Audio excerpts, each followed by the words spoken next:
Hello, students of world history. Today we are doing Unit 11, Part 3. This is World War II in Europe and Asia. You might have to jump around just a little bit on your EQs when we talk about what happened during the war and or the battles. The battles are a little bit further down the page on your EQs.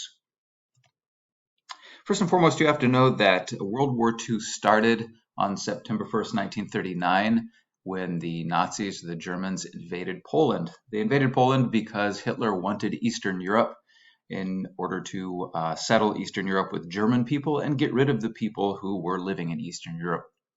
He threatened to attack Poland and then went ahead and attacked Poland, trying to get German people who were living in Poland as part of Germany, kind of like he had done with Czechoslovakia before. And this time Britain and France stood up to him. Poland, sadly, was pretty easily conquered, and the Soviet Union invaded Poland about 2 weeks after the Germans had. You might remember there was that Nazi-Soviet Mutual Non-Aggression Pact that had been signed. So Poland is fairly easily conquered in just a few weeks.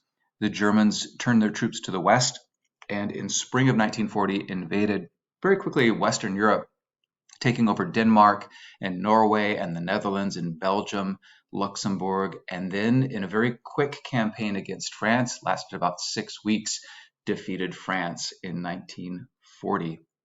Now, the reason why all of these battles and these invasions go so quickly is because there is this new tactic being used by the Germans. It's called Blitzkrieg, or lightning war. And what that is using armored vehicles that go fairly quickly in conjunction with airplanes flying about in the sky to attack together. This is not the trench warfare that we saw in World War I. This is a much quicker, much more technological kind of warfare based, as I said, on planes and tanks for the most part, punching through the enemy lines, getting back behind the enemy lines, surrounding the enemy, and having them surrender pretty quickly. The Germans took over France. Everybody was really pretty shocked by that. If you remember, in World War I, it had taken about 4 years of fighting back and forth and very little movement of the lines for really anything to happen. The British, being that Britain is an island, didn't get attacked by the German tanks and planes at the same time. But there was an air campaign. There was the German Air Force trying to destroy Britain from the air. That went on in the summer and fall of 1940, trying to get the British really just to surrender, or maybe softening up the British for an eventual German attack across the English Channel. This thing was called the Battle of Britain, and as I said, it was just the Germans trying to bomb the British into surrendering or turning against their leader, Winston Churchill. Churchill, meanwhile, inspired the British to fight back and to keep a stiff upper lip, as the British like to say. And the British were really quite angry with the Germans for bombing people. You can see some ruined buildings there. The Germans were hitting London pretty hard and just killing people rather than fighting against soldiers. The British called this their finest hour. They sent up the planes that they had and the pilots that they had to stop the Germans from bombing them from the air, and over a few months, the Germans decided to stop attacking because they were losing too many airplanes. So the British win this Battle of Britain and stay independent from the Germans, unlike the French. Really, all that stuff that had just happened between 1939 and June of 1941 was just sort of happenstance stuff. Hitler did want to take over Poland, but really his main objective was to take over all of Eastern Europe. And so knocking France out of the war and then trying to knock the British out of the war was just kind of a sideshow. In June of 1941, the Germans put together probably the largest army or largest invasion army that the world had ever seen, about 3 million men, to invade the Soviet Union. Well, that Mutual Non-Aggression Pact was thrown out, obviously, in kind of a sneak attack by the Germans and a whole bunch of other allied states to invade the Soviet Union. And there were, with these blitzkrieg tactics, once again, huge losses for the Soviets. Hundreds of thousands of men either died or were imprisoned as prisoners of war by the Germans. And the Germans get really pretty deep into the Soviet Union, all the way up to Moscow. This is kind of like what had happened during the Napoleonic Wars. The Russians were destroying everything that was in the path of the Germans in order to slow them down or to stop them. Finally, winter starts to set in November, December 1941. And this really stops the German war machine. It's just so darn cold in the Soviet Union or in Russia that any invader has a hard time invading. Well, when the weather got warmer again in 1942, the Germans kept pushing forward, and they get to a city named after the dictator of the Soviet Union, Stalin. This place is called Stalingrad. It's a big industrial city on the Volga River. And here, the Germans and the Soviets threw all of their men, all of their tanks, everything that they had to try to either defend the city or take over the city. It has such strategic importance because it's named after the dictator, as I said, of the Soviet Union. And what happens is this: the Germans get cut off. The Germans in Stalingrad get cut off from the rest of their army, and they end up, after a few months of heavy fighting, surrendering to the Soviets. This is the turning point of the war in Eastern Europe. From this point on, before this point, it was always the Germans winning, and after this point, it's really the Russians winning the war in the East. And from here on, 1943 on to 1945, it's the Soviet Union marching against the Germans and having blitzkrieg tactics against the Germans as well.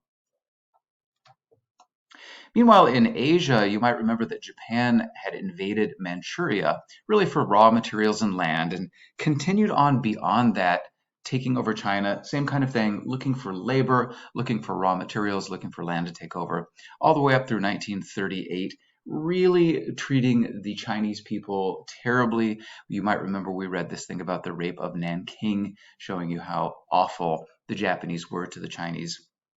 Well, the Japanese had plans for the rest of Asia. They wanted to take over the rest of Asia for raw materials and land, and the United States was more or less standing in the way of that. And so the Japanese decided to sneak attack America in Hawaii at the naval base in Hawaii, which was called Pearl Harbor. This happens on December 7th, 1941. The Japanese were hoping to bomb the ships at Pearl Harbor and basically sink the American Pacific Fleet while it was in port. This doesn't happen. A few battleships were sunk, but the aircraft carriers, very important ships for World War II in the Pacific, were not there at the port. And so the Japanese damaged us. We were really quite angry, quite livid at the sneak attack on December 7th, 1941, and we declared war on Japan because of that. The Germans then declare war on us as well, and then we have really World War II as we know it, with the two different sides. The alliances were the Allied powers, eventually, as of December 7th, 1941. And that was Great Britain. Great Britain's leader is the guy there on the far right, Winston Churchill. There was also Free France. These are just French people who had not been captured in France. They were basically living in Britain and fighting on the side of the Allies. They were under the command of a gentleman by the name of Charles de Gaulle. The United States was led by the President of the United States, of course, Franklin Roosevelt, and then at the very, very end of the war, Harry Truman, after Roosevelt died. And then the Soviet Union, or USSR, was commanded by Joseph Stalin, who's the guy on the left in that photograph.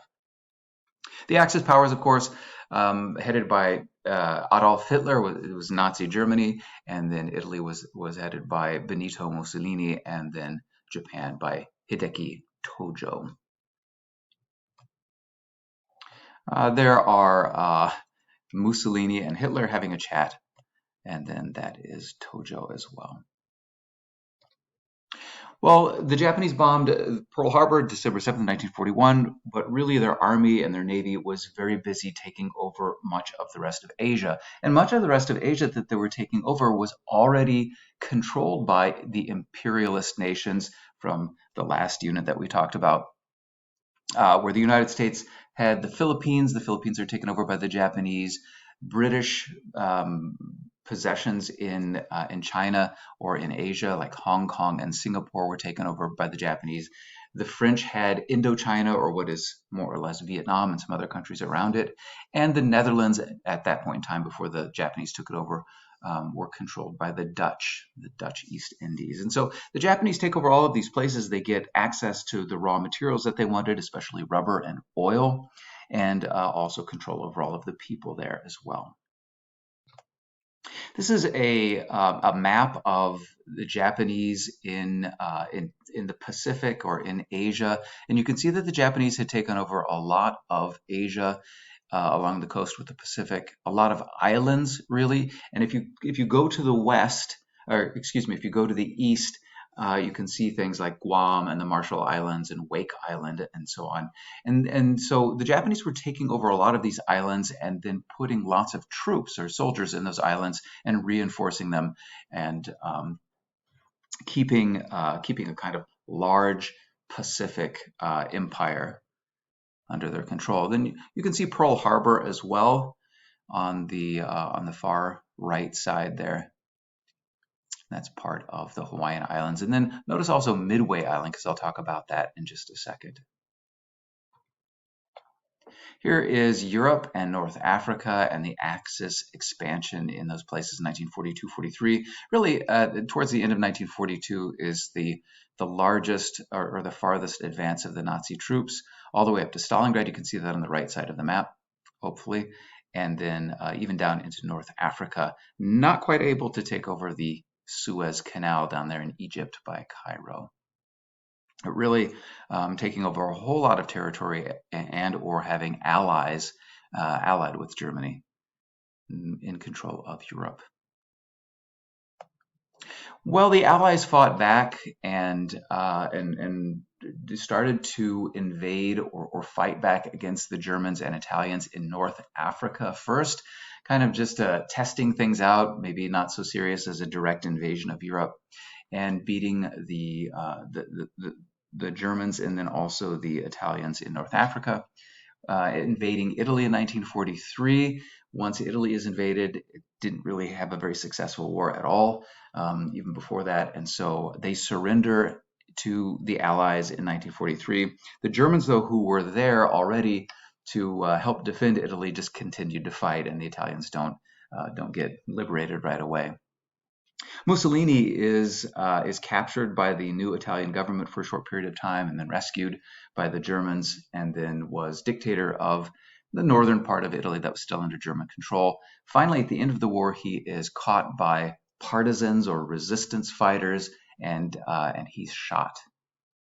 In 1944, June 6, 1944 to be specific, that is D-Day. That's the day that the Allies, Britain, United States, Canada, and French troops all invade Normandy Beach in France, and are able to break out of Normandy and march towards Paris, taking over or retaking France from the Germans really in the second half of 1944. The march towards Germany was stopped for a couple of months at the end of 1944, beginning of 1945, with the Battle of the Bulge. This is where the Germans were attempting to bring troops from the Eastern Front fighting against the Soviet Union, kind of sneak them over to the West, and then have a surprise attack against the United States and British troops, who weren't really expecting the Germans to have a last offensive against them. Well, this offensive by the Germans is successful at first for a few weeks, but as the weather cleared up and we got airplanes in the air once again, and started to basically kind of blitzkrieg the Germans back across the Rhine River and then into Germany as well. Going back a little bit in time to the Pacific theater or Asia, you saw that Japan took over a whole bunch of Asian territory, bombed Pearl Harbor somewhat successfully, and was really doing pretty well there at the very beginning of the war, won a few battles. But then there's this really major battle that happens in 1942, kind of mid 1942, called the Battle of Midway, or the Battle of Midway Island. Midway Island is basically in the middle of the Pacific, and Japanese ships were looking for American ships, and American ships were looking for Japanese ships, mostly with airplanes off of aircraft carriers. And the United States located the Japanese ships, sent bombers, and sank a whole bunch of Japanese ships. Most importantly, a lot of aircraft carriers. And the Japanese didn't quite find the Americans in time and and sink them. So the Americans win the Battle of Midway. It is the turning point in the war in the Pacific. Before that, basically, Japan wins, and after that, it's basically the United States winning. And the United States uh, tries to basically invade islands that are important. As I said, the Japanese troops are kind of waiting on those islands for people to try to invade, and they're dug in. And the Americans have to invade amphibiously, drop people off on the beach and have them run up and try to get the defenders off this island.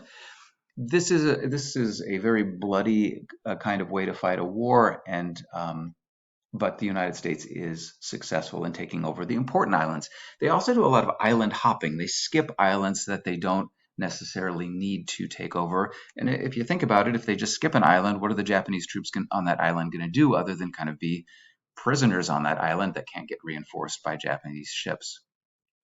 The United States is looking to get close enough to Japan to bomb Japan from the air.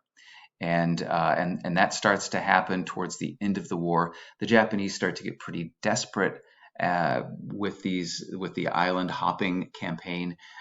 Basically, the Japanese troops are fighting to the last man. Remember, for the Japanese, surrender is cowardly and something that they really don't do. The United States and Britain are able to take over Okinawa, which is actually Japanese territory, in early 1945. It is an incredibly bloody battle or campaign as well. And the Japanese, once again, not just the Japanese troops, but the Japanese people on Okinawa were oftentimes committing suicide. And this was really something that the Americans and the British weren't used to.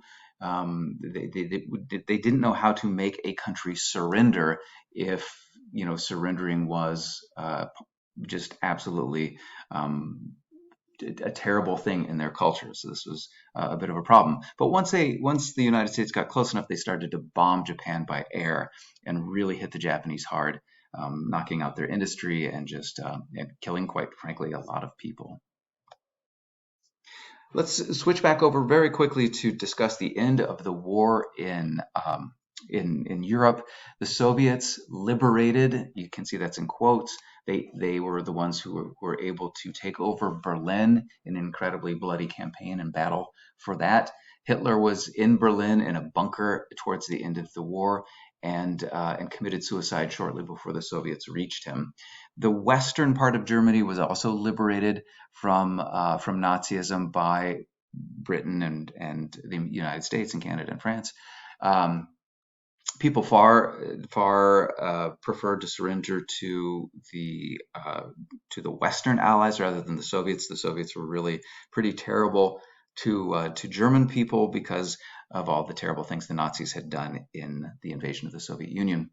So Germany unconditionally surrenders shortly after the suicide of Hitler. This happens on May 8th, 1945, and it's called VE Day, or Victory in Europe Day. Victory in the Pacific followed a few months later. As I said, the Allies were successful in island hopping despite the Japanese almost refusal to surrender. And then the Japanese, too, at the very end of the war, start to do a kind of additional suicide sort of tactic with kamikaze pilots. Kamikaze pilots are pilots who fly their airplanes into ships. And instead of having guided bombs or bombs, they simply fly their planes into ships as a suicide mission, and it's fairly successful in creating a lot of casualties, sinking a lot of ships on the American side, but not to the point where it's going to change the war at all. The United States, meanwhile, was bombing the Japanese from air. They had done this to the Germans as well to try to knock out industry and to try to destroy their morale. The United States, in particular, firebombed Tokyo in March of 1945, and firebombs do what they sound like. They set fires, and Tokyo burned to the ground, and it killed maybe 100,000 people or so. The United States and Britain had done that in Europe as well to the Germans.